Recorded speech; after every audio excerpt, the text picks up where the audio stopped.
یہ اوقات زندگی کا سرمایہ جو اللہ تبارک و تعالیٰ نے عطا فرمایا ہوا ہے کتنا بڑا سرمایہ ہے۔ ایک مرتبہ اللہ جل جلالہ کا نام لے لے بندہ، سبحان اللہ کہہ دے، الحمدللہ کہہ دے،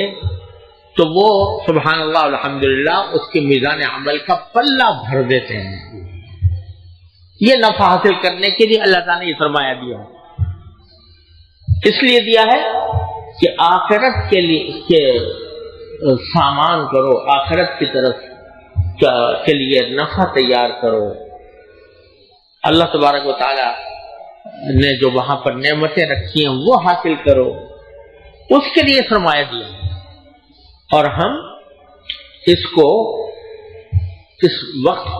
وقت کے سرمایہ کو ضائع کر رہے ہیں،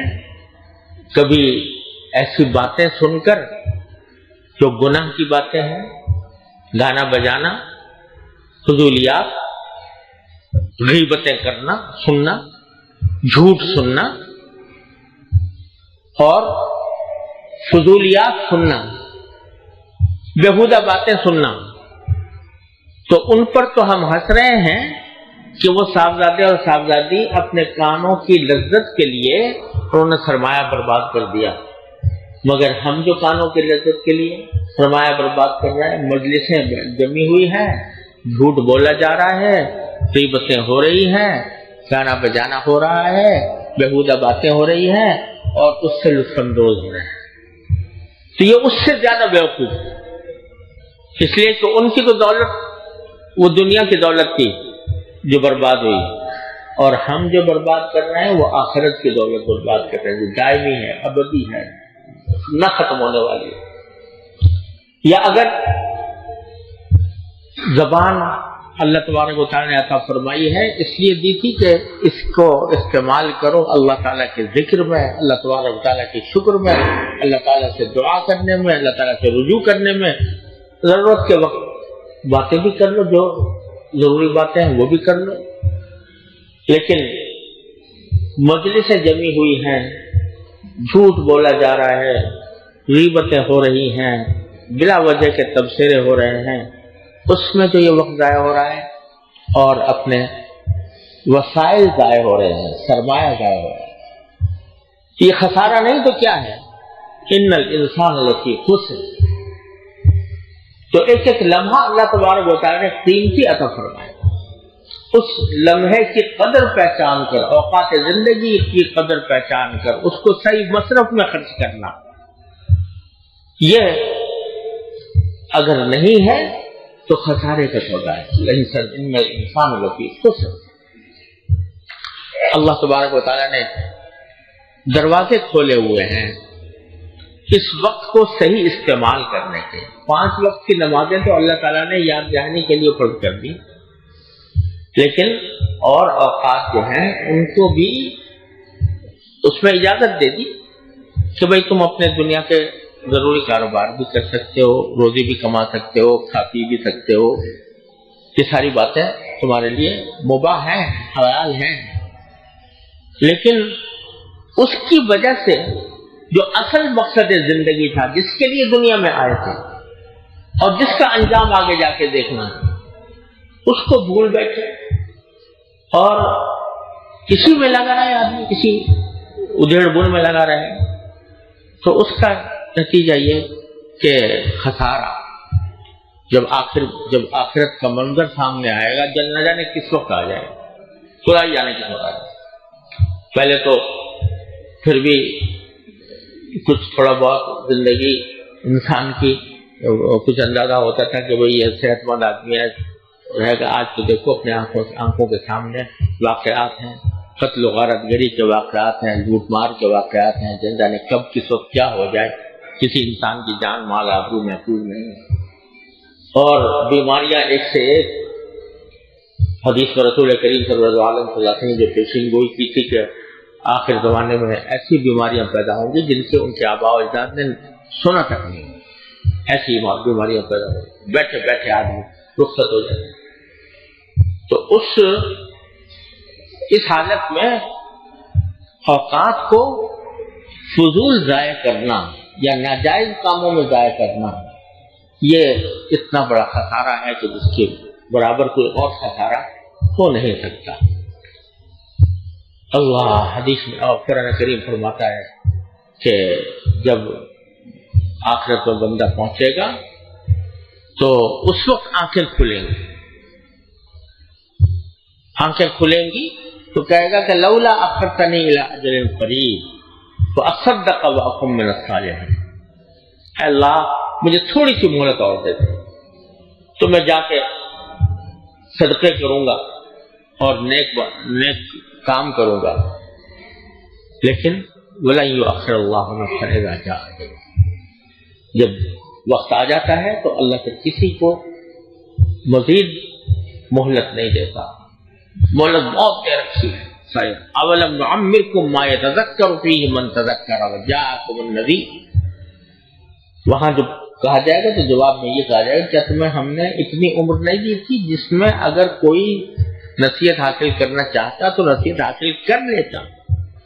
اور تمہارے پاس ڈرانے والے بھی آئے تھے،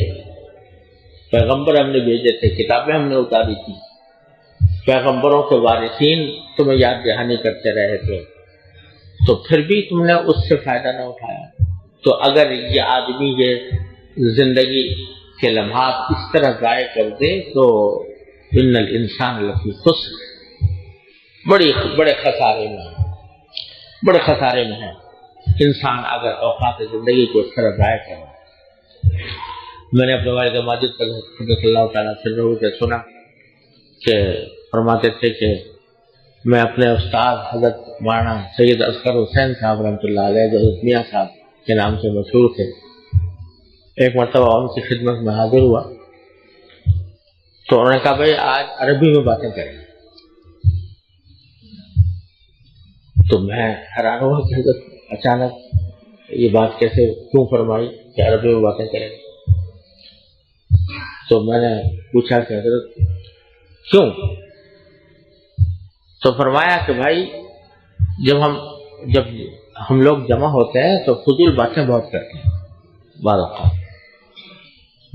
تو عربی میں بات کرنے کی اگر پابندی کر لیں گے تو عربی میں روانی تمہیں بھی نہیں مجھے بھی نہیں، تو اردو میں بات کرنے میں تو یہ ہے جب جو زبان پہ آیا بول پڑے، عربی میں بات کریں گے تو ذرا باتیں کم ہوں تو زیادہ فضول وقت ضائع نہیں ہوگا۔ اور پھر فرمایا کہ ہماری مثال اس شخص کی سی ہے جو بہت سارے جواہر اور سونا چاندی کی گٹھڑی لے کر آیا اور وہ ساری خرچ ہو گئی، تھوڑے سے جواہر باقی رہ گئے، تو اس کو آدمی جتنے احتیاط کے ساتھ خرچ کرے گا تو وہی حالت ہماری ہے کہ ہم نے زندگی کا جو ماضی ہے وہ گزار دیا جس طرح بھی گزار دیا، لیکن اب تھوڑے سے جتنے لمحات باقی ہیں تو ان کو کسی ایسے کام میں خرچ کر لیں کہ جس میں فضول نہ ہو۔ تو والعصر ان الانسان لفی خسر، تمام انسان خسارے میں، الا الذین آمنوا، مگر جو ایمان لے وعملوا الصالحات اور نیک کام کیے۔ تو کیونکہ انہوں نے اپنی زندگی کے لمحات کو نیک کام میں خرچ کیا، سرمایہ صحیح جگہ لگایا،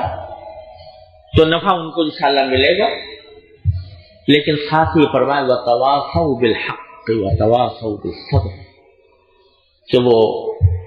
صرف عمل صالح اپنے طور پر کر لینا کافی نہیں، ایک دوسرے کو حق کی نصیحت کی ہو، وَتَوَاصَوْا بِالصَّبْرِ اور صبر کی نصیحت کی۔ یعنی اس میں ایک طرف تو یہ فرمایا کہ بات صرف اپنی حد تک محدود نہیں ہے، بلکہ انسان کے نیک ہونے کے لیے یہ بھی ضروری ہے کہ وہ اپنے ماحول کو اور اپنے زیر اثر لوگوں کو بھی نیک بنانے کی کوشش کرے،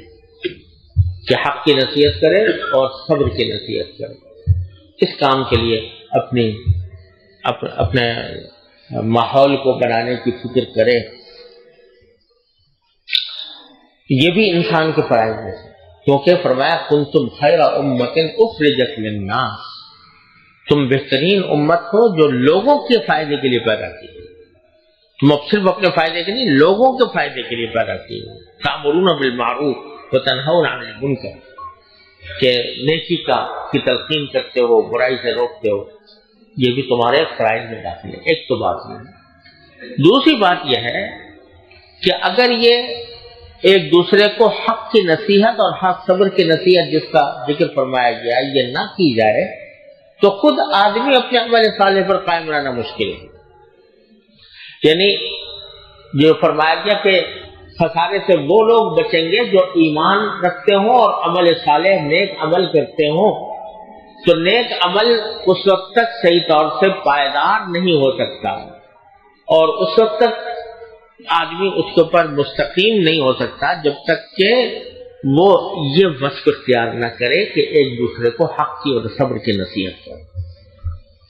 تو اس لیے بتلایا کہ ماحول ایسا بناؤ، ایسے لوگوں کے ساتھ اٹھو بیٹھو، ایسے لوگوں کی صحبت اختیار کرو جو تمہیں حق کی نصیحت کریں، جو تمہیں حق بات سکھائیں، جو تمہیں صبر کی بات نصیحت کریں، صبر کی بات سکھائیں، ان کے ساتھ اوقات اپنے زیادہ گزارو۔ اگر تم نے عمل صالح کرنا ہے تو ایسے ماحول میں رہنا ضروری ہو۔ اگر ماحول اپنا بدل دیا اور ایسے ماحول میں رہنے لگے جو خدا سے غافل ہے، جو آخرت سے غافل ہے، تو خود جو عمل صالح کر رہا ہے وہ بھی راہ کہا جاتا رہے گا۔ اس لیے تواصوا بالحق وتواصوا بالصبر۔ تو حضرات صحابہ کرام رضی اللہ تعالیٰ عنہم اجمعین اپنی ہر مجلس میں یہ سورت تقریباً ہر مجلس میں اس لیے پڑھتے تھے کہ یاد دہانی ہو جائے، یاد دہانی اس بات کی ہو جائے کہ آئے کس لیے تھے، کر کیا رہے ہیں۔ قرآن کریم ما خلقت الجن والانس الا لیعبدون، اس لیے پیدا کیا ہے کہ تم میری عبادت کرو، اور کوئی تمہاری زندگی کا مقصد نہیں ہے۔ اور جتنی چیزیں ہیں وہ سب اس مقصد زندگی کو پورا کرنے کے لیے ہیں، کیونکہ زندہ رہنے کے لیے ضروری ہے کھانا پینا کمانا، وہ بھی جائز کر دیا، لیکن تم اپنی ساری قوتیں، اپنا ساری سوچ، اپنا سارا خیال اس کی طرف لگا دو تو یہ خسارے کا سودا ہے۔ تو اس لیے بھائی تذکیر اس کام کی کہ اوقات زندگی کو صحیح مصرف میں خرچ کرنے کی فکر کرو۔ الحمدللہ یہاں جو ہم لوگ بیٹھتے ہیں، اللہ تعالیٰ کے فضل و کرم سے جو فرائض ہیں، نماز روزے کے اللہ تعالیٰ توفیق عطا فرما دیتے ہیں، الحمدللہ اللہ تعالیٰ کا فضل و کرم ہے، اس کی نعمت ہے، اس کی توفیق ہے، اس کا شکر ادا کرنا چاہیے۔ لیکن باقی اوقات کاہے میں گزار رہے ہیں، باقی اوقات میں جو کام کر رہے ہیں وہ باقی آخرت درست کرنے والا ہے، باقی وہ ہمیں جنت میں لے جانے والا ہے یا نہیں، اس کی فکر ہے۔ یہ جو باقی اوقات ہے، نماز بھی جیسے تیسے پڑھ لی، آیا وہ پوری طرح صحیح ہو رہی ہے کہ نہیں ہو رہی، خشوع حاصل ہو رہا ہے کہ نہیں ہو رہا، اللہ تعالیٰ کی طرف رجوع کی توفیق ہو رہی ہے کہ نہیں ہو رہی، باقی اوقات جو ہم گزار رہے ہیں اس باقی اوقات میں اللہ جل جلالہ کا خیال، اللہ تعالیٰ کے پاس پیش ہونے کا خیال، جنت اور جہنم کا خیال کتنا آتا ہے، اس کا جائزہ لیتے رہنے کی ضرورت ہے۔ اللہ تعالیٰ نے دین ہمیں ایسا آسان دیا کہ اگر چاہیں تو اپنی زندگی کے ہر لمحے کو عبادت بنا لیں، آخرت کی بہتری کا ذریعہ بنا لیں، حسن نیت سے، اخلاص سے، اللہ تبارک و تعالیٰ کی خوشنودی کی طلب سے ہر کام عبادت بن سکتا ہے، کھانا بھی، پینا بھی، سونا بھی، دوستوں سے ملنا بھی، اعزاء اقربا سے ملنا بھی، یہ سب عبادت بن سکتا ہے حسن نیت اور حسن اخلاص کی بدولت۔ تو آیا یہ ہو رہا ہے یا دل میں جاہ و منصب کے خیالات آ رہے ہیں، شہرت طلبی کے خیالات آ رہے ہیں، لوگوں میں مقبولیت کے خیالات آ رہے ہیں یا نہیں؟ اگر انہی خیالات کو اللہ تعالیٰ کی رضا کے لیے کی طرف موڑ دیں تو یہ جنت کا راستہ ہے۔ تو ایسا تو نہیں ہے کہ نماز پڑھ کے اور عبادات ادا کر کے خود اپنے بارے میں کچھ غلط فہمی میں کا شکار ہو گئے ہوں کہ بھائی ہم کچھ بن گئے ہیں، بہت نیک ہو گئے ہیں وغیرہ وغیرہ، دوسروں کی حقارت دل میں آ رہی ہو، دوسروں کی عیب چینی کی طرف ذہن چل رہا ہو، یہ ساری باتیں جو ہے یہ پھر اس زندگی کے مقصد سے دور لے جانے والی ہیں۔ شیخ سعدی رحمۃ اللہ علیہ بوستا میں جو ان کی مشہور کتاب ہے، تو اس میں اپنے شیخ حضرت شیخ شہاب الدین سہروردی رحمۃ اللہ علیہ ان کے شیخ سے ان کی بات نقل کرتے ہیں بوستا میں کہ میرے شیخ نے دو نصیحتیں فرمائی تھیں جو سارے تصوف کا حاصل ہیں۔ کیا فرمائی تھی؟ کہ ایک تو اپنے آپ کو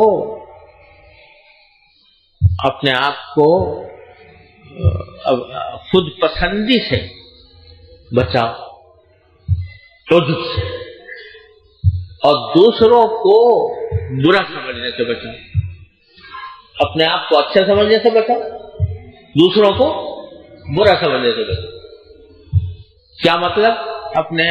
جو عمل کرو تو وہ اللہ جل جلالہ کی خوشنودی کے لیے کرو، اور جب توفیق ہو جائے تو شکر ادا کرو کہ اللہ آپ نے اپنے فضل و کرم سے توفیق ادا کرنا۔ اپنا کوئی کمال نہیں، اپنی کوئی خوبی نہیں، جو کچھ ہے وہ اللہ جل جلالہ کی عطا ہے، اس کی توفیق ہے، اس پر شکر ادا کرو، خود پسندی میں مبتلا نہ ہو، اور دوسرے کو برا سمجھنے سے بچو، یعنی خاص کتنا ہی وہ غلط کام کر رہا ہو تو اس کام کی نفرت ہونی چاہیے، غلط کام کی نفرت ہونی چاہیے، اس آدمی کی نہیں۔ کیا پتا وہ اس کا کوئی اچھا عمل اللہ تعالیٰ کے ہاں ایسا پسند آ جائے تم سے آگے نکل جائے، کوئی اللہ تعالیٰ اس کی زندگی میں انقلاب پیدا کر دے اور تم سے آگے نکل جائے۔ لہذا کسی کو برائی کی اور تحقیر کی نظر سے نہ دیکھو، خواہ دیکھنے میں کتنا ہی وہ فاسق و فاجر نظر آتا ہو، کافر نظر آتا ہو، لیکن یہ نہ سمجھو کہ میں اس سے افضل ہوں۔ اللہ تعالیٰ ہی جانتا ہے کہ آخر میں انجام کیا ہونے والا ہے۔ لہذا اب خود پسندی سے بچو اور دوسرے کو برا سمجھنے سے بچو۔ اس طرح وقت گزارو گے اور تو انشاءاللہ تعالیٰ فرمائے یہ سارے تصوف کا حاصل ہے۔ شیخ سعدی فرماتے ہیں کہ یہ سارے تصوف کا حاصل ہے کہ اپنے کو خود پسندی سے اور دوسرے کو برا سمجھنے سے بچائیں۔ تو بھائی بس تذکیر اس کی ہے مقصود، اللہ تبارک و تعالیٰ مجھے بھی عمل کی توفیق عطا فرمائے، آپ کو بھی، کہ جو وقات زندگی ہیں ان کو ضائع ہونے سے بچانے کی فکر کریں، اور ہمارے حضرت والا حضرت عارفی قدس اللہ تعالیٰ صلی اللہ تعالیٰ کے درجات بلند فرمائے۔ ایک بات تھی جو جب بھی مجلس میں جاتے تو ایک ہی بات بار بار ارشاد فرمایا کرتے تھے، اتنی کثرت سے بیان فرمائی روز ہر مجلس میں کہ شروع میں یہ خیال تھا کہ آج بھی وہی بات، کل بھی وہی بات،